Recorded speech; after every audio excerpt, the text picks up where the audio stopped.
Welcome to another gorgeous day and another day of Dose of Did You Know, where inspiring, intriguing, unique individuals come to talk about love and life and how it brought them to where they are today. With me is Brian. I got to tell you, Brian, I have been on vacation way too long. And what I realized is that I do much better in my day-to-day normal life than I do on vacation. So I am happy to be here, and I'm happy you are starting off my normalcy. How are you today? Well, I'm doing great. How about yourself? I'm good to be here. I'm good to be alive. It's sunny, even though it's freezing outside of where I actually am sitting. As soon as I walk out the door, it's I think it was in the 20s. So I went from Key West, the 80s, to the 20s, and my body's in a bit of a shock. That was my last duty station before I came to Kentucky, was Fort Drum, New York. So it was the first year I was down here. They got a half inch of snow, and I'm out there in shorts, flip-flops, and a t-shirt with a broom, and everybody is like, "Oh wow," But now, Mr. Tough Guy. yeah, but now forget it. You've gotten cold-blooded. You've gotten weak in there. It happens fast. It does. Go ahead. Go ahead. No, I want to get right in, but before we get right into it, I want you to tell the world a little bit about who you are and why I have you on this show. It's kind of because you're doing some pretty awesome things. And Buzz and Travis and Mikey, they're out there watching, so I want to give a big shout out to them. But Brian, tell the world a little bit about who you are. Well, I'm going to run through this slide deck really quick because if I don't, I get sidetracked. This is who I am. I joined the Army right out of high school, as a combat medic. I went all the way up to Desert Storm, took a break in service, went back in, and completed 26 years. I'm married, 2 kids. My son, he is a wounded warrior. And, I almost became a member of the 22 Club personally. Mm-hmm. And when God saved my life, I asked him for a mission, and he gave me this. Oh, hit the wrong button. There we go. Boom. Our mission is real simple: to bring public awareness to veteran suicide. Okay, we lose too many brothers and sisters every day to this beast. Yeah.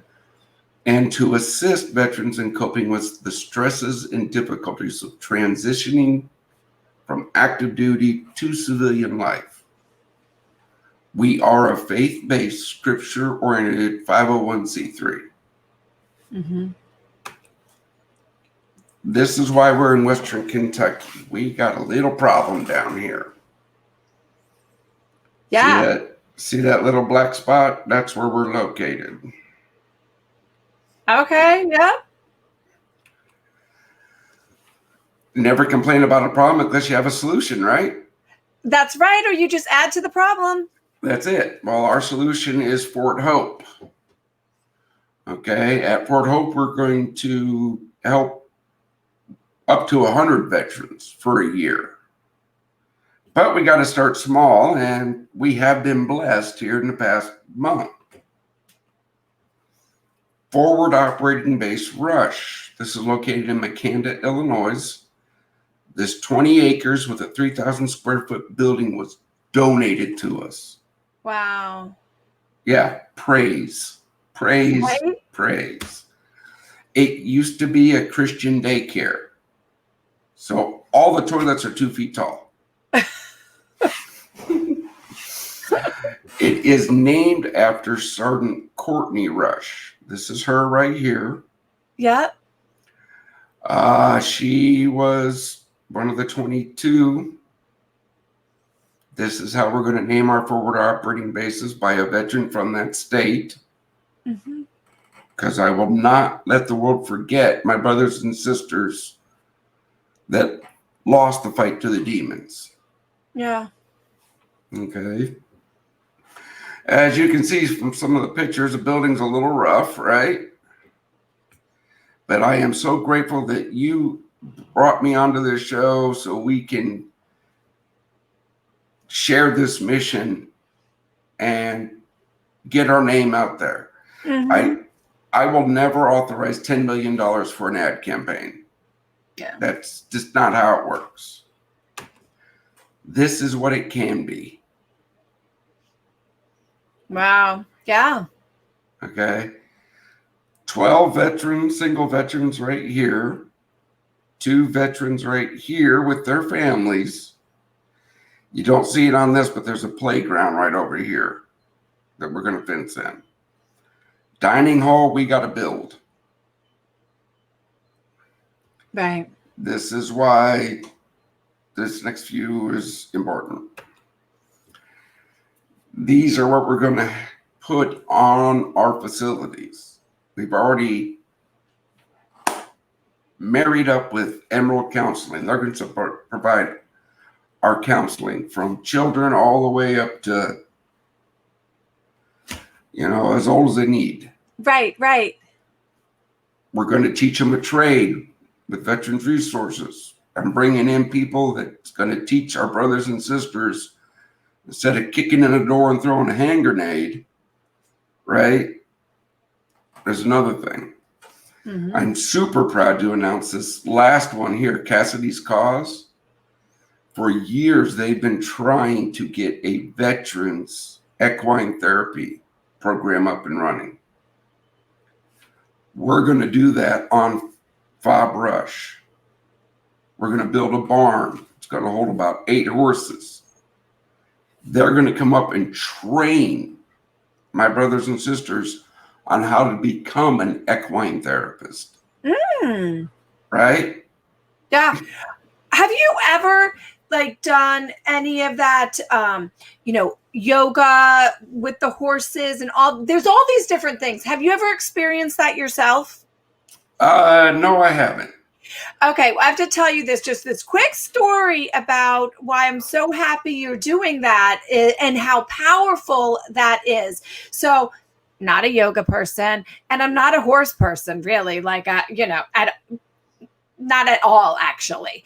And when I was in Dallas for Devoted to a Soldier, we were filming and we were part of Warrior Spirit, and they do yoga with the horses. And they say the horse always goes to the person that is struggling the most. And you don't even have to know, but the horses, there's something about it.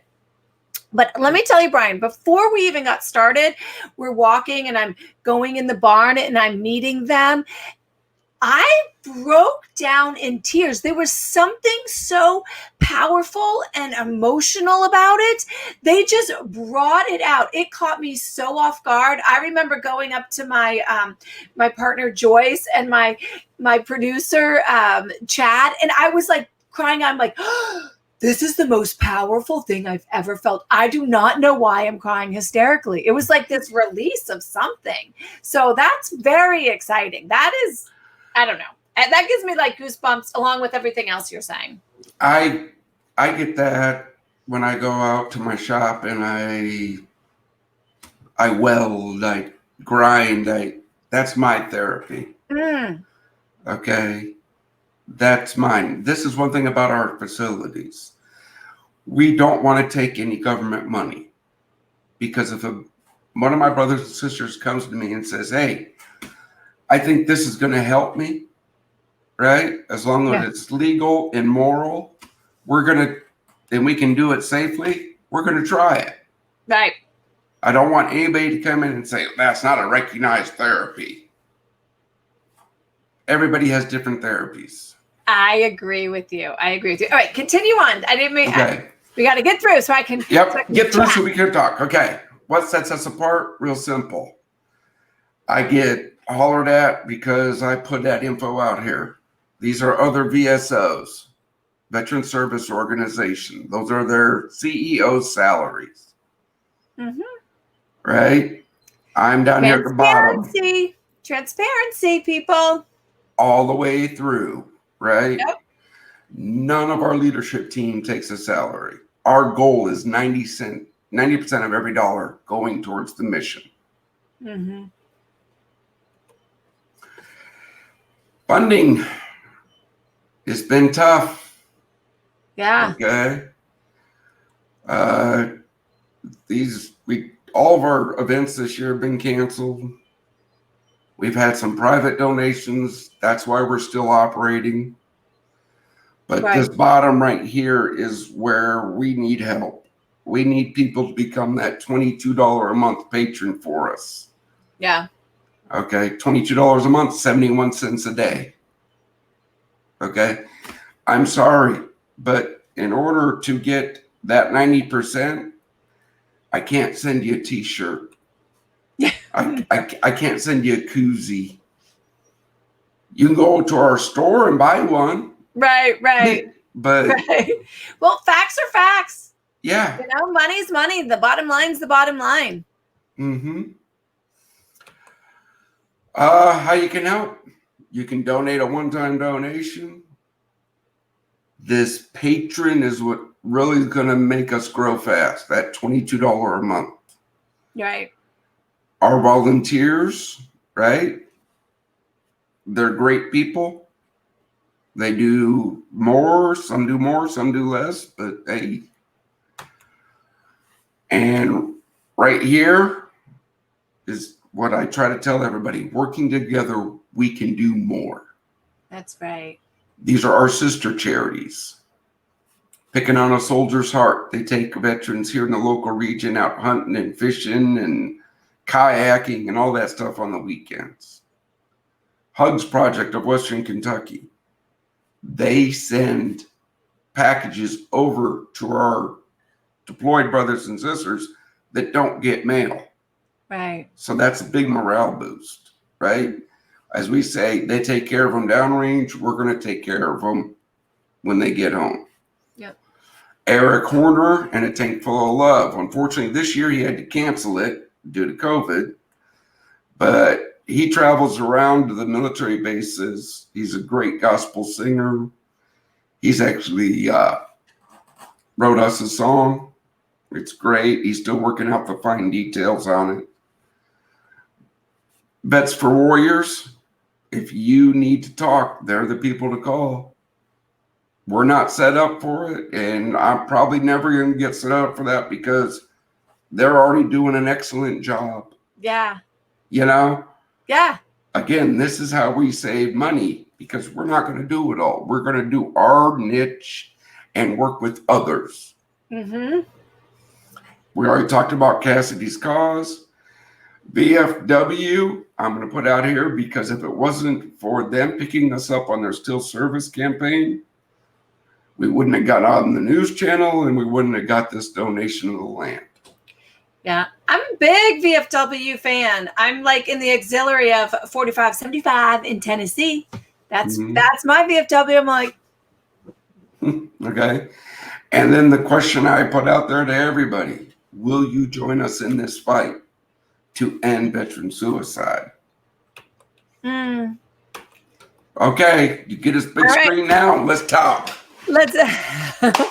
So I want to go. You like gave so many tidbits. Like, first of all, 26 years. You look really young. So good for you. I always got to put that out there. Like, I don't know. Maybe it's the lighting. No, it was PT. It was PT. You know, I could never let those young ones beat me, so I always stayed in good shape. I'm not gonna lie. I put on a little of that COVID weight. And I don't run anymore. If you see me running, shoot the guy behind me. You're right. Because it's not right. But on a serious note, like something brought you to this. You said, you know, you almost part of that 22. You know, talk to me about that. And then you have your son. What is that? What is that like? What have you? It was tough. Okay. My son went to war, got wounded, came back. Just my mind. I'm a recovering alcoholic. Okay. I was self-medicating. Yeah. And it was just that I was self-medicating. My son came back. I just PCS'd. The whole world was just coming down on me. I went out to my shop, cleaned my weapon, polished the bullet. Still got it in my workshop. Set it right there on my workbench because I go every day. You're not going to get me. Everybody goes, why do you keep that thing? Because right there, you're not going to get me. Yeah. Friend of mine called. He says, what are you doing tomorrow? I literally had no plans, right? I like motorcycles. Had to sell mine to keep Die Hard going, but we'll get it back someday. A local church down here, the Free Spirit Biker Church, was holding a little rally. And they said, hey, they're raffling off a Harley. I had a Honda at the time, and I've always loved Harley, so I was like, okay. And the pastor, Dennis Lawrence, well, let me roll back to the Free Spirit Biker Church. I know God has a sense of humor because he started a biker church in a pink building. Yeah. Yep, that's one of his little jokes. That's one of his little jokes. But yeah, he's got a sense of humor. But Pastor Dennis Lawrence saw me in this whole crowd of people and just saw there was something off, right? And we have the Tennessee and the Ohio River running through Paducah. And he walked me down to the river and just talked to me. Just talked. Out of all that commotion, you know, he's the head of that church, and people were trying to pull him left, right, and sideways. And he actually took the time and talked to me. So that got me off that path. Yeah. And some years went by as I was getting back with the Lord. And one of my mentor, my friend, I deployed with him a couple times. His wife calls me, Doc. She's in a panic. I go, what? Take a breath. Tell me what's wrong. He's hanging in the garage. Right then and there, I went, no, I'm done talking. I'm done screaming. That's it. We're going to do something. Yeah. And that's when Project Die Hard was formed. Well, that'll move you. It's either going to take you or it's going to move you. And it moved you. And how'd you come up with that name, Project Die Hard? I mean, that sounds like such a intense name to me. Well, it's supposed to be intense. Project Die Hard, right? That comes from my time with the 1st Infantry Division, the Die Hard Battalion. Right? Project is real simple. Right. We're always going to expand. It's a project. But the Die Hard is the key. You don't quit. I almost did. But then it was, you don't quit. And yeah, that's how the name, just like our colors. Gray. That's the veteran's mind. It's grayed up. It's just there.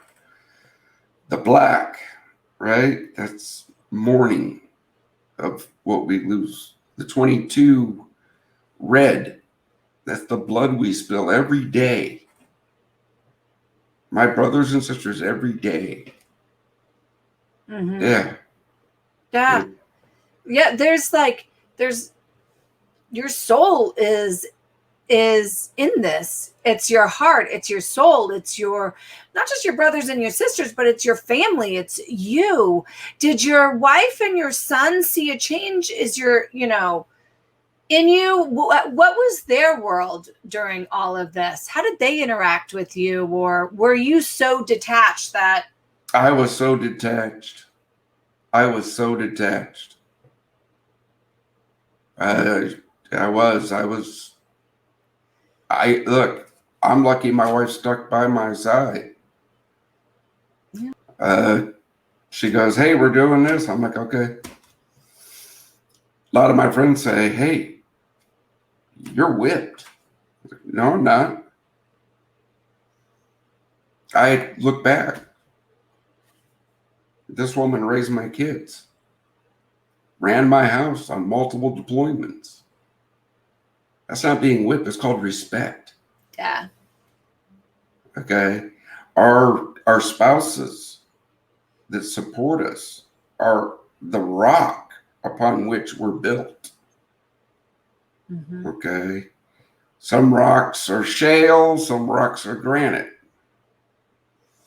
For the families, right? Yeah.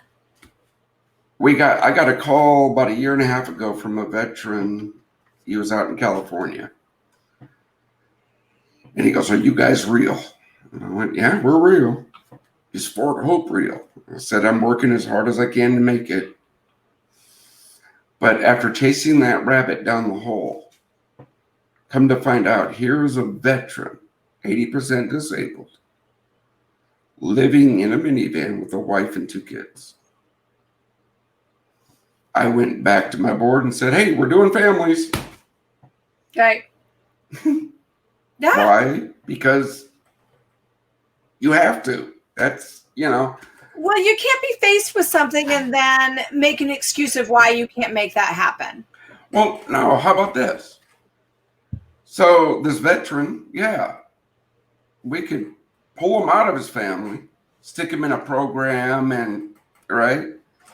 But now we just broke up that family. Right. And that is, the family unit is extremely important. And when it's torn from you, that's not going to help anything. That's not going to help everything. Okay. No. You saw the building. We got 20 acres. We're going to put in weekend cabins. So if a veteran just wants to come for a weekend and hang out and talk. So like right now, as this project's being built and you're developing it and you're collaborating with all of these other nonprofits, because I love that. I love that collaboration. We all can't do everything, right? And you don't, if someone's already doing it, don't reinvent the wheel. Just bring that wheel along with you, So what is it now? When people reach out what do you do now? We talk. That's about all I can do. Right. Yeah. I spend hours and hours on the phone just talking to my brothers and sisters, telling them, "Hey, it's okay. Don't give up. Don't give up." Right. We just had a cleanup weekend. Had one come down and help clean up the property so we can see what we got to do to it. Yeah. And he went, "Dude, this was excellent." It's all about working together, right? Like that's working together for a mission or a purpose gives some sort of healing. Yes, it does. It does. And again, whether they want to learn to weld, they want to learn to work on motorcycles, cars, plumbing, HVAC, whatever they work with, whatever their therapy is what we want to offer. Yeah. I love that. I love that you've taken your pain and you put it into a purpose, right? And whatever that is, I always say to people, like, we all have our different gifts. We all have our different ways. Some people can give money. Some people can give time. Some people can share and spread the word. It's not all defined as one thing. It's just the action of doing what your heart calls you to do and what you can do. And that is kind of where you have gone. And I have to ask, before we start closing up here, how is that as a father? I mean, you were active duty, a veteran, you suffered, and then watching your son. Do you think, was it your son coming back? Was that your tipping point? That, I want to say that was my tipping point, because here I am, a father, right? My son and I, I'm going to follow in Dad's footsteps. Great, right? He comes home wounded. When I got notified that he was wounded, right? Mm-hmm. It took my first sergeant cook, because I was on my way to the airport. I was like, "Hey, I'm going. Yeah. I'm gonna go bring my boy home." And he was like, "No, you got a job here." I'm like, "No, my job's there." And even to this day, if I ever find the medic, because I'm a medic, if I ever find the medic that was on that scene, and I know his name, and I'm looking for you, Chief, because IED goes off, rolls the vehicle, right? My son was unconscious for 2-3 minutes, nothing much. Here's some Motrin, some water, carry on with the mission. Traumatic brain injury. Yeah. Okay? No. When I find that medic, and I will, we're going to have a chat. You know, that's just... There's something about the parent. You know, they call it the mama bear. I guess it's a papa bear. That kind of that takes over, and that must be very... I would think it'd be very difficult. I would have to deal with get through a lot of guilt on my end. I mean, I have a guilt which I did. Guilt as my own parent. You know what I mean? Of being a parent. So I can imagine that's how I would feel. If I were you, that's how I would feel. Oh, I went through that. Yeah. Here I am, stateside, in a safe desk job at that time, because my rank and all that stuff. Right. Here's my son downrange, and I get notified that he's wounded. That was the first guilt trip. Yeah. I should have been by his side in that combat zone. That's what went through my head. Mm-hmm. You know, as the father. Right. I mean, logic doesn't always go through our head as the parents. No. Things, you know? No, it doesn't. It doesn't. And well, I am glad, and I am blessed to be able to say these words to you, you know, that you have gone through the process. You were on the other side of healing. I think it's a constant healing. Like, as long as we live, we are always healing. As long as we live, we're always evolving. We'll never master any of this. We'll never master any pain and suffering that we feel. We just can evolve a little bit each time through life. Yes. And, through life. Yes, that's it. And again, this is Project iHeart. This is what keeps me going. Yeah. This is my therapy. This is what keeps me going. Yeah. But I can't lie. I can't do this all by myself. No, but you know what? Those that align will align and attach, and together it will grow, and the ripple effect will happen, and the visions will start coming, and the healing is already happening for those around you and yourself. And that is beautiful. Yeah. I mean, you're right. Some people can give financially. Bless them. Mm-hmm. Right? Some people can give their time, their skill, their effort. Bless them.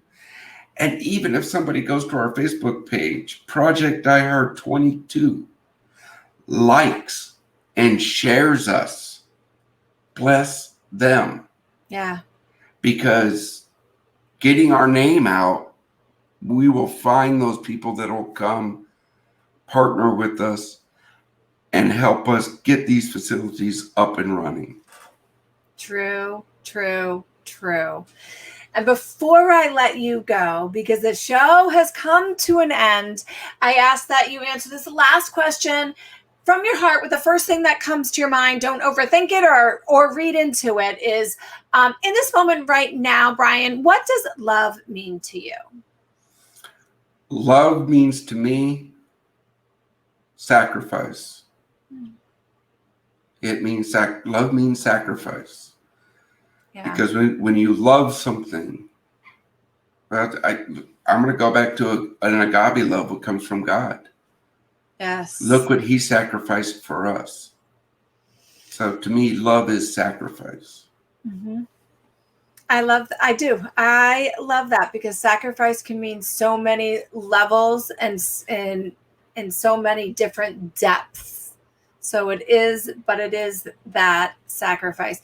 Brian, thank you for what you do, for what your heart and maybe your darkest moment brought you into the biggest light for yourself and for those I know that will be touched by your words and just your presence. So thank you for doing what you do. One more thing. Yes. Because you have a big veteran community. Yes. Brothers and sisters, don't ever give up the fight. There's always tomorrow that will bring that light. Beautiful.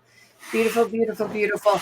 And there's some people on Instagram that want to that want to connect with you. So on Instagram, make sure you reach out to him and you can add all of those networking collaborations together. Yeah, we got Instagram, we got LinkedIn, we got Facebook. He's got it all. It's all tagged, so it's just a push of a button. Make life easy. Just push the button, message him, and you can collaborate together. That is what life is about, and Brian holds that same heart, which I love. Thank you, Brian, for sharing what you do, being a blessing in this world, because we need all to lead with love, right? Yeah, lead always. with love, whatever that means, and act on it. All right. Thank you very much, and you have a blessed day. You are so welcome. And to everyone that out there, remember, as always, love hard, love pure, and love proactive. Until next time, we will see you. Take care.